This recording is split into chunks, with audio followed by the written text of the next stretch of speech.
Hello, and welcome to Northern Colorado Baseball Report. My name is David Matheson, and I am the host of the show, along with being the creator. So if there's anything you don't like about the show, I'm the one to talk to. And actually, we really would like to hear from you. So at the end of the program, we're going to put up an email address, and if you would critique the show for us, we'd really appreciate it. Let us know what you like, what you don't like, what you think would be really good for us to show in the future. For today's episode, I interview Coach Tom Wynn from Fossil Ridge High School. Coach Tom is the C baseball coach, along with being the person that heads up player development for Coach Mark Findley, who's the head coach at Fossil Ridge. So I have an interview with him. It's broken into two parts. We have some other areas where we do a skills and drills segment. I have a tip of the week, along with a little bit did you know kind of information about baseball in general, about Major League Baseball, about youth baseball. And then at the end of the program, after the credits, we're going to show you some up-to-date information about baseball that's going on in the Fort Collins area. So without further ado, we'll be back after this.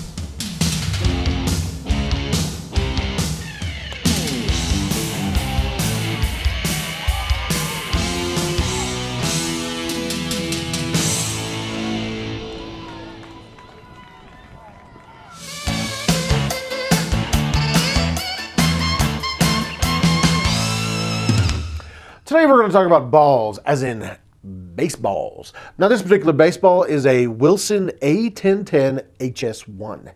It is an excellent baseball.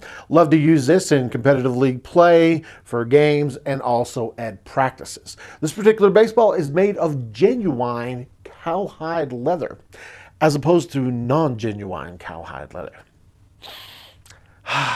Smells like leather. I kind of like that. Anyway, one of the things I love about this baseball is that it has raised seams. Now what raised seams does for a baseball is it makes it easy to grip. For instance, if you're an outfielder, you always want to throw a four-seam ball. In this particular ball, it's very easy to get that four seams. What happens with the four-seam ball? Well, it likes to go true. You're able to throw it straighter. This particular baseball weighs 5 ounces, is in fact 9 inches in circumference, and I like very, very much. Now, here is one of my favorites. This particular baseball is a Rawlings. It's stamped Little League. You come across this particular baseball, it's stamped Little League, Senior League, all the kinds of leagues. You'll even see it stamped like Babe Ruth League, Winn-Dixie. Well, actually, Winn-Dixie is a grocery store. So I doubt very seriously if you're going to find one stamped Winn-Dixie. This baseball also is genuine cowhide leather. Ooh, kind of smells like Greeley. Ooh, why did I smell it again? I have no idea. This particular baseball also is 5 ounces, 9 inches in circumference, and has the much loved raised seams. What I love about these particular baseballs that I've shown you is the fact that they have the raised seams, and it really makes it easy to throw a baseball when it has raised seams. For pitchers, you would throw a four-seam fastball, just like you would throw a ball from the outfield. Also, you could do the two-seam and all other types of pitches. And what happens with the raised seams is that ball is going to have a considerable amount of movement. Now, what do these balls have to do with a tip of the week? These are what you would consider, I guess, standard baseballs. They cost quite a bit, but let me explain. There are baseballs out there that are used in games, and I have seen it, and used in practice quite a lot because they're cheap. And because they're cheap, I don't necessarily think it's a very good thing to use in baseball games or for practices. They do have their purposes, I suppose. What we're talking about is a baseball that's just like this. Now, this ball is made by Rawlings, and you can find a ball that looks very similar to this made by other companies as well. This one says it is official league. Exactly an official league of which particular league, I don't know. Personally, I don't think I'd want to be involved with a league that uses this as their official ball. It is, in fact, 5 ounces and 9 inches in circumference, but that's where it kind of ends in comparison to these puppy dogs right here. This ball does not have raised seams. As a matter of fact, it's very close to the actual that's not leather. Actually, this is synthetic leather. Synthetic leather. Ooh, smells like old tires. Not very good. I wouldn't recommend smelling these. Now, these balls do have that. They do serve their purpose. I like to use these for soft toss, for hitting off of a tee. But what I've seen is coaches using these balls in practice, throwing to their kids, pitching to their kids is what I mean, and also using them in their buckets and hitting them to the players, and the players are throwing them, or their players are using them to warm up, and worst of all, their players use these balls to pitch. As I said before, they don't have seams. Hey, that's good if you want to throw a straight pitch. There's going to be very limited movement on a ball like this, so that's not good. Also, after used a little for a while, they tend to get a little bit out of kilter, out of shape. They get little dents in them. Some of them, at times, I've seen they've got crushed so hard, they kind of look like an egg. That's not good either. They do serve their purpose. They're cheap. This particular ball is probably twice as cheap as what these balls are. But let me tell you, you get what you pay for. Coaches, please, use this for soft toss, hitting off a tee. Don't use it for anything else. You know you are a good ball. I do like you for some things. I hope I didn't hurt your feelings. Did I? Good. I'm glad, because you are worth purchasing for certain reasons. Anyway, that is our tip of the week. So, Tom, I really appreciate you coming on our show. This is our debut episode. And I was wondering if you could tell me a little bit about what you think it takes to make a good baseball coach. Well, first of all, thank you for having me today. I'm glad to be here. And for me as a coach, I think for us, coaching is a unique opportunity to really impact not only the players' lives, not only in the game of baseball, but there's a lot more to it. I believe as a coach, you have to be a great communicator, and you have to be able to communicate expectations to your players. What do you expect? And also, too, you want to be able to communicate. They want to be able to build a rapport with you as someone they can trust. We also need to be great teachers. We need to teach the game of the baseball and do it the right way to the best of our abilities. I think those combination goes hand in hand. What do you mean by, as a coach, the expectations of the ball players? Can you define that? Yeah, I love to communicate to our players, and I like to define for them what the foundation of a good practice would look like. And I believe teams earn the ability to win based on the way they practice. And I think that's where a lot of the teaching opportunities come. Clearly giving expectations, setting goals, understanding what the process and how they're developing, communicating to them, and affirming them what they're doing right and wrong. I think also, too, part of our expectation that coaches miss out on a lot is that we're also, too, as coaches, we get the opportunity to work with them on their emotional balance, their intellectual appreciation of the game. Also, too, we want to communicate that what it means to hustle, to have hard work behind what you do. And I believe that we combine all of that with the mental toughness. And to me, I define mental toughness as the ability to have a positive reaction out of a negative situation. And I think we incorporate all of those things there, among execution. Give me an example of that. Yeah, basically, if you're up there and you have, we need to get this run home from third base, and you have an 0-2 count, that is a negative situation here. How do we have a positive reaction? Do we go through the channel? Do we give up? Do you bunt? Yeah, exactly. Do we give up with that, or do we really get in there and really challenge ourselves to compete? And I think players need to be taught how to compete, how to build certain mentality and approach to whether hitting, pitching, fielding, base running, and they need to be able to learn all of those things. And I think a good coach will be able to communicate those type of instruction and expectation. Now, you coach high school kids, so we're talking probably 15 to about 18 years old. And that's a part of life where, you know, I don't know, a lot of parents feel like their kids check out mentally during the teenage years. How do you get young men to focus on a game such as baseball? What is it you guys do as coaches to motivate them to be successful on the diamond? Yeah, I believe coaches, you're built in as a motivator, and you need to motivate kids. And I think understanding their emotional balance, physical capabilities go hand in hand with that. You know, I always tell parents, when it comes to baseball skills, I need the parents to trust us as coaches, what we're doing.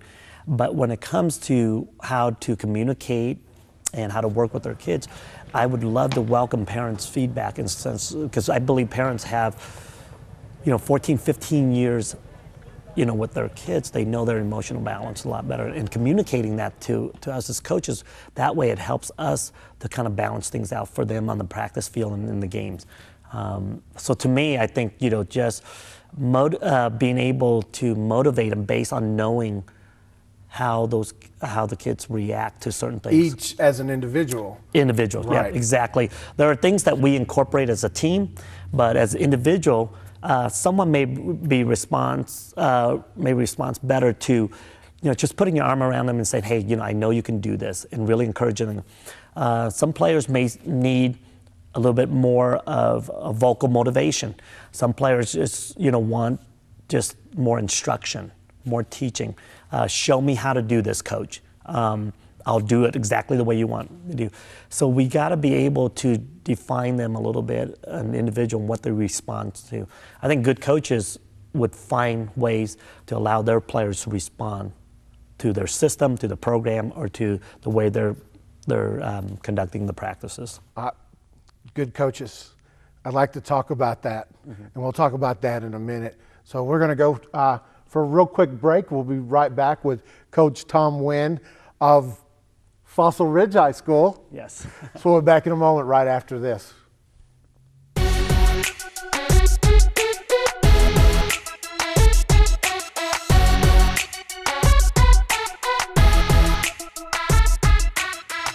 Hi, my name is Coach Tom Wynn. I'm a coach at Fossil Ridge High School in Fort Collins.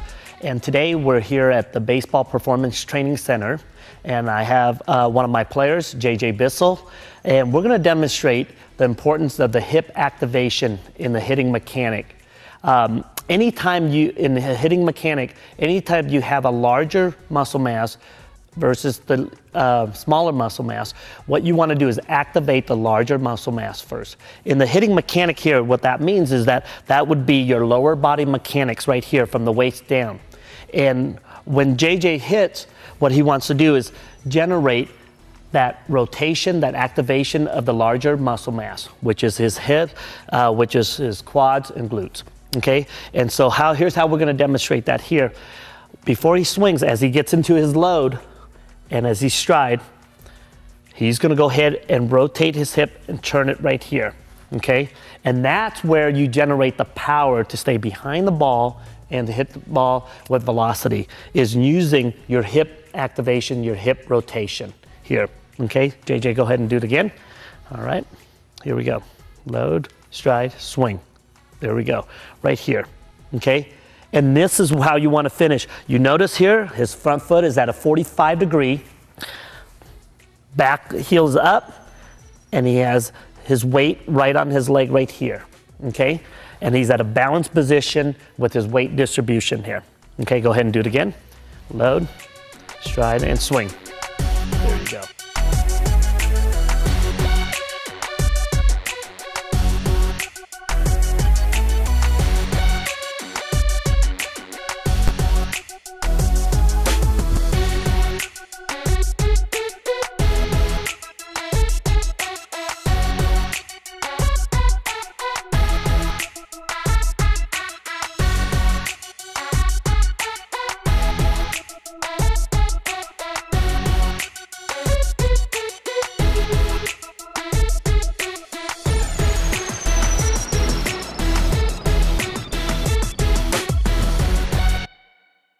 All right, welcome back. We are interviewing, or I'm interviewing, Coach Tom Wynn from, I always have a problem with that. I keep wanting to say Fort Collins High School. I'm from Fossil Ridge High School. Fossil Ridge High School. Yeah. And of course, you've been in Colorado for a couple of years. Yep. Yeah, we've been here for a couple of years. My family and I moved to Fort Collins about 2 years ago, a little over 2 years ago. And where are you from? I grew up in Orange County, Southern California. Southern California. Yeah, California. And then we lived the last 15 years in the Los Angeles area. Okay, now you explained to me, I don't know why I keep wanting to stick my hand out, reach out and touch you, Coach Tom. Get some of that baseball mojo that you There have. you go. But, so Coach Tom, you and I have talked before, and you told me a little bit about your backstory, kind of where you came from. And there's actually similarities between your story and my story. I came from Scotland, and you know, I tried to assimilate in the United States. I had a thick Scottish accent when I was a kid. The teachers loved me. Everybody else picked on me. Yeah. So you kind of have a similar experience. You came over from Vietnam when Vietnam was in absolute turmoil. Yeah. Could you share that story with the audience? Because I think it's really fascinating. Sure, I'm glad to. I was born in Vietnam, and I came to this country here, the United States, when I was 8 years old as a refugee from Vietnam. We, you know, pretty much the first 8 years of my life, all I knew was war and bombs and shooting and everything there.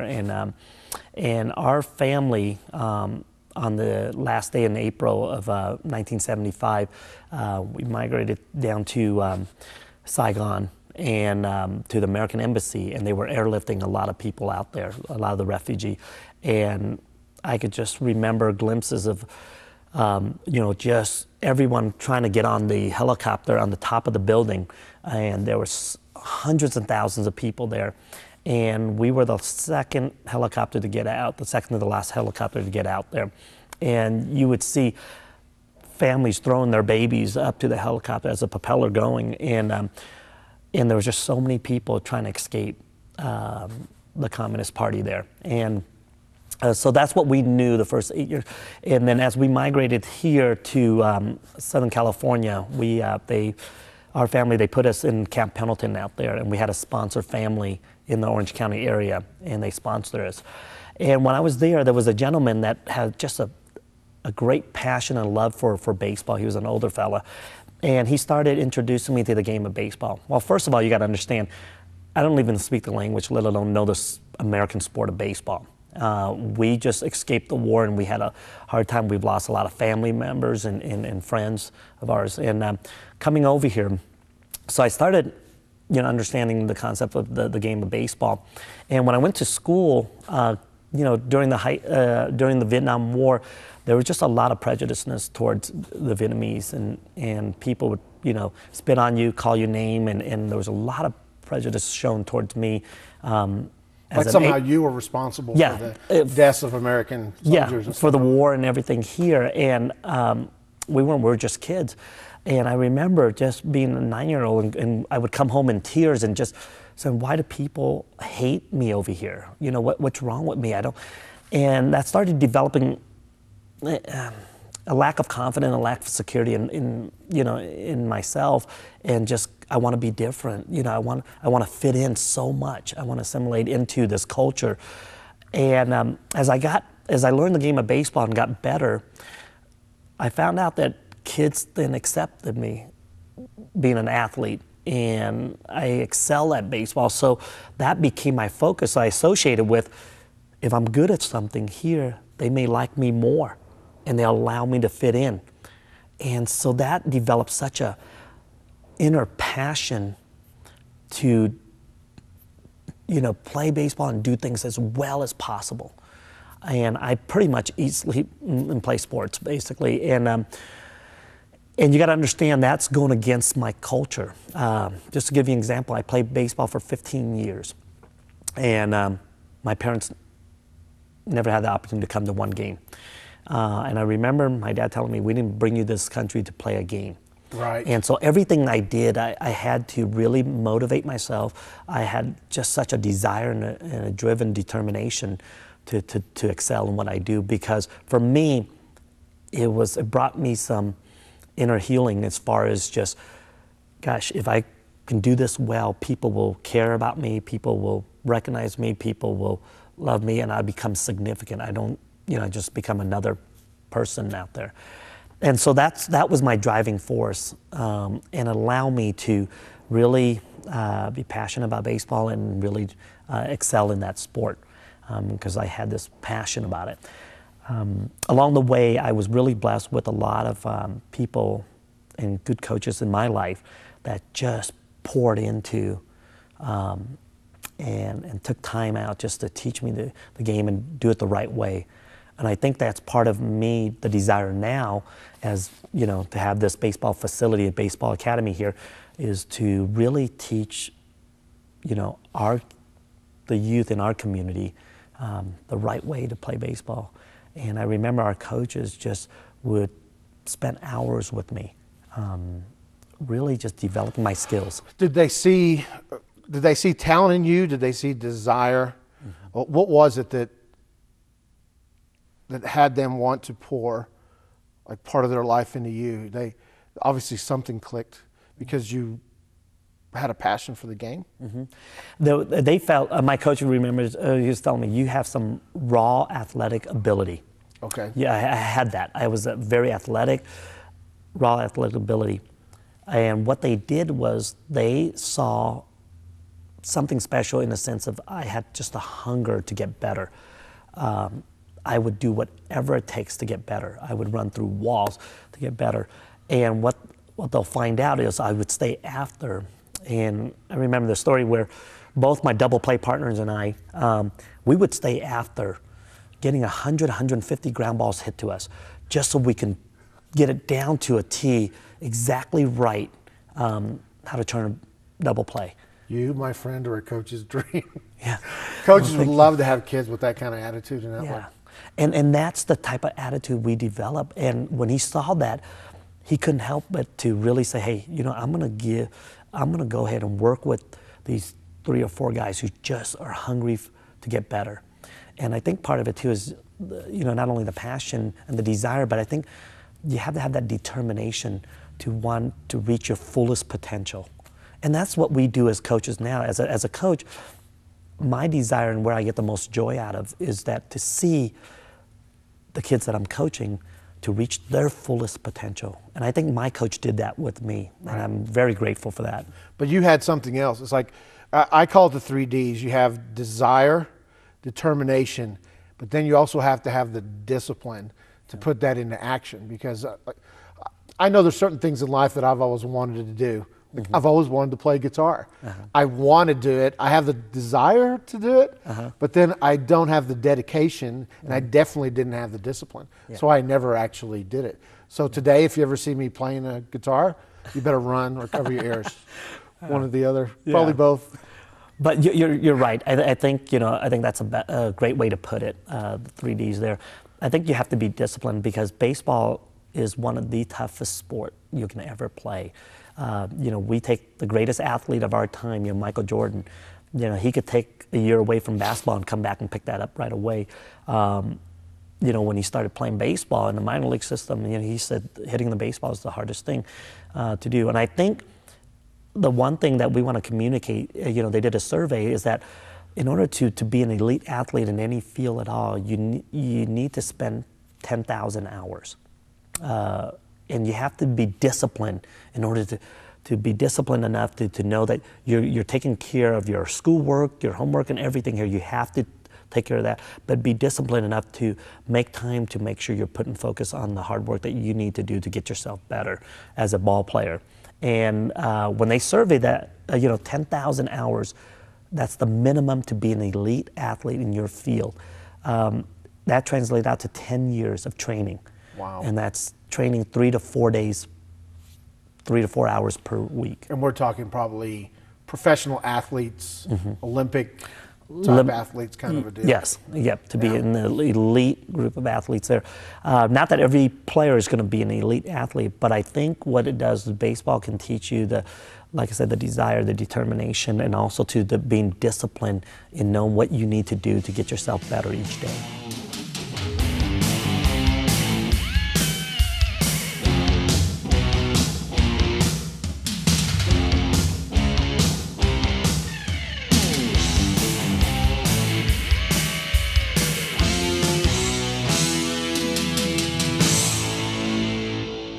Well, that's all we have for Noco Baseball Report this week. Hope you enjoyed the show. We should have more of them coming. You can watch it on this particular station that you're seeing this, and also we should have them up on YouTube in the near future. As you can see on the screen, there is an email address. What I would like for you to do is, if you like the show or didn't like the show, just give us some feedback and let us know. Just shoot us an email. And also, if you're interested in knowing where you can get cheap baseballs, as in good baseballs, send me an email about that as well. Put that in the heading, and I'll send you the information about where you can get those. Really appreciate you watching, and hopefully we'll see you on the diamond.